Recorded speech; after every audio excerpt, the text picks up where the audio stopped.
بسم اللہ الرحمن الرحیم۔ صحیح بخاری حدیث نمبر 4۔ آپ صلی اللہ علیہ وسلم نے وحی کے رک جانے کے زمانے کے حالات بیان فرماتے ہوئے کہا کہ ایک روز میں چلا جا رہا تھا کہ اچانک میں نے آسمان کی طرف ایک آواز سنی اور میں نے اپنا سر آسمان کی طرف اٹھایا، کیا دیکھتا ہوں کہ وہی فرشتہ جو میرے پاس غار حرا میں آیا تھا وہ آسمان و زمین کے بیچ میں ایک کرسی پر بیٹھا ہوا ہے۔ میں اس سے ڈر گیا اور گھر آنے پر میں نے پھر کمبل اوڑھنے کی خواہش ظاہر کی۔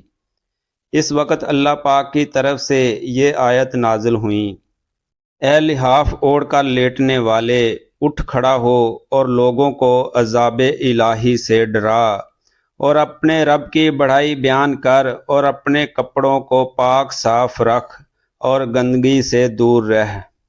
اس کے بعد وہی تیزی کے ساتھ پے در پہ آنے لگی۔